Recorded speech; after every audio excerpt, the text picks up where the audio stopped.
क्या आप अंदाजा लगा सकते हैं, एक ऐसी रानी जो अपने चरित्र को बचाने के लिए आग में कूद गई, जिसे अपने ही सुंदरता से नफरत हो गई थी, जिसके अपने ही उसे पर्दे में रहने के लिए विवश करते थे।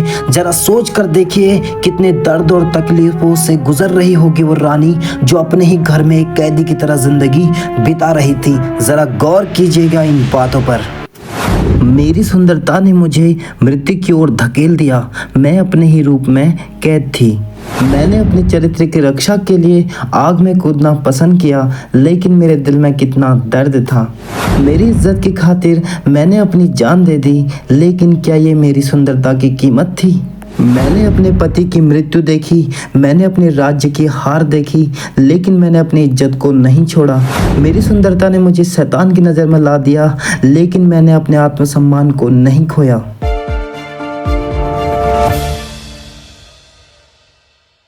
रानी पद्मावती, जो कि बेहद खूबसूरत, गुणवान और वीरता के लिए जानी जाती है, लेकिन उनके पिता रानी पद्मावती के प्रति काफ़ी सतर्क थे, जिसके चलते उन्हें पद्मावती का किसी से बात करना पसंद नहीं था, जिसके कारण रानी पद्मावती का लगाव एक तोते से हो गया।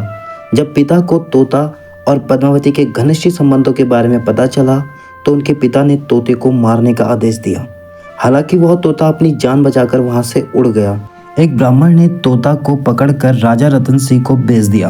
कहा जाता है तोते ने राजा रतन सिंह को पद्मावती के खूबसूरती और उसके शौर्य के बारे में बताया, जिसके बाद राजा रतन सिंह पद्मावती से मिलने के लिए व्याकुल हो गए, जिसके कारण राजा रतन सिंह ने रानी पद्मावती से विवाह करने का निश्चय किया और अपने 16,000 सैनिकों के साथ 7 समंदर पार सिंहल साम्राज्य की ओर प्रस्थान किया।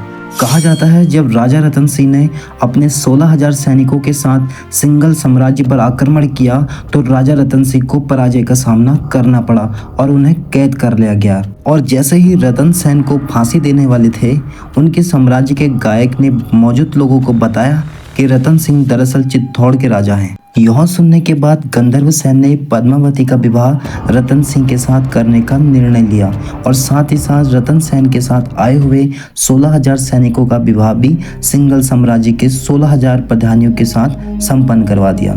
लेकिन देखिए उसके बाद क्या होता है। एक पक्षी के द्वारा संदेश प्राप्त हुआ कि उनकी पत्नी पहली जो नागमती राजा रतन सेन के लिए वापस लौट रही है। यह संदेश प्राप्त करने के लिए पश्चात रतन सेन ने तुरंत चित्तौड़ लौटने का फैसला लिया। लेकिन राजा रावल रतन सिंह रण कौशल और राजनीति में निपुण थे। उनका भव्य दरबार एक से एक बड़े महावीर योद्धाओं से भरा रहता था। कहा जाता है चित्तौड़ राज्य में राघव चेतन नामक एक संगीतकार बहुत प्रसिद्ध था। महाराज रावल रतन सिंह उसे बहुत मानते थे, इसलिए राज दरबार में राघव चेतन को विशेष स्थान दिया जाता था। चित्तौड़ की प्रजा और वहां के महाराज को उन दिनों यह बात मालूम नहीं थी कि राघव चेतन संगीत कला के अतिरिक्त जादू टोना भी जानता है। ऐसा कहा जाता है कि राघव चेतन ने अपनी इस काली शक्ति का उपयोग शत्रु को परास्त करने और अपने कार्य सिद्ध करने के लिए करता था। एक दिन राघव चेतन जब अपना कोई तांत्रिक कार्य कर रहा था तब उसे रंगे हाथों पकड़ लिया गया और उसे राजा रावल रतन सिंह के समक्ष पेश कर दिया गया। उसके बाद उसे देशद्रोही मानकर गधे में बिठाकर मुंह काला करके उसे राज्य से बाहर निकाल दिया गया। लेकिन राघव चेतन बदला लेना चाहता था। अब उसके जीवन का एक ही लक्ष्य रह गया था, वह था चित्तौड़ का सर्वनाश। अपने इसी उद्देश्य के साथ वह दिल्ली चला गया। वहां जाने का मकसद दिल्ली के बादशाह अलाउद्दीन खिलजी को उकसाकर चित्तौड़ पर आक्रमण करना था। 12वीं और 13वीं सदी में दिल्ली की गद्दी पर अलाउद्दीन खिलजी का राज था। उन दिनों दिल्ली के बादशाह से मिलना इतना आसान नहीं था, इसलिए राघव चेतन ने दिल्ली के पास स्थित एक जंगल में डेरा डालकर रहने लगा। कहा जाता है राघव चेतन ने खिलजी से मिलकर पद्मावती के बारे में बताया और खिलजी को उसे पाने के लिए उकसाया। कहा जाता है कि रानी की सुंदरता का बखान सुनकर अलाउद्दीन उन पर मोहित हो गया। उसे लगने लगा कि ऐसी सुंदर रानी को महल में होना चाहिए। सुल्तान खिलजी रानी पद्मावती की एक झलक पाने को बेताब था, इसलिए चित्तौड़ के किले की घेराबंदी के बाद खिलजी ने राजा रतन सिंह को यह कहकर संदेश भेजा कि वह पद्मावती से मिलना चाहता है, उसके बाद वो वहाँ से चला जाएगा। लेकिन रतन सिंह के महल पहुंचकर भी खिलजी रानी का चेहरा नहीं देख सका, क्योंकि परंपरा के अनुसार रानी किसी पराये मर्द को अपना मुंह नहीं दिखाती थी और घूंघट में ही रहती थी। यह बात जानकर खिलजी ने रतन सिंह से आग्रह किया कि वो रानी को देखना चाहता है, लेकिन रानी ने मना कर दिया। रतन सिंह ने रानी को समझाया कि खिलजी एक बहुत बड़े साम्राज्य के सुल्तान हैं, उन्हें मना करना ठीक नहीं होगा। यह सब जानकर रानी मान गई, लेकिन रानी ने एक शर्त रखी कि खिलजी शीशे में उन्हें देख सकता है, वो भी रतन सिंह और कुछ दासियों के सामने। यह शर्त खिलजी ने स्वीकार कर ली।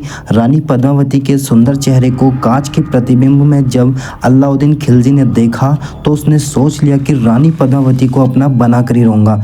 अलाउद्दीन को उसके शिविर में वापस भेजने के लिए जब रतन सिंह उसे बाहर छोड़ने के लिए जा रहे थे तो खिलजी ने मौका देकर रतन सिंह को बंदी बना लिया और पद्मावती की मांग करने लगा, लेकिन ऐसा नहीं हुआ। अपनी हार को देखकर खिलजी बहुत शर्मिंदा हुआ और उसने धोखे से बदला लेने का निश्चय किया। उसने तुरंत ही चित्तौड़गढ़ पर हमला कर दिया।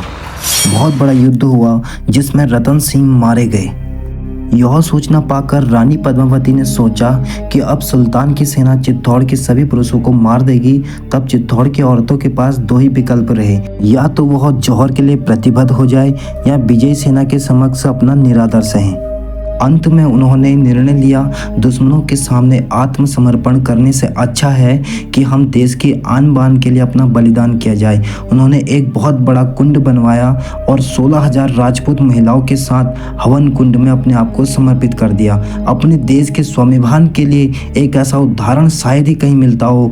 मुगल सैनिक जब किले में प्रवेश करते हैं तो उन्हें वहाँ राख और जली हुई हड्डियाँ के अतिरिक्त कुछ नहीं मिलता।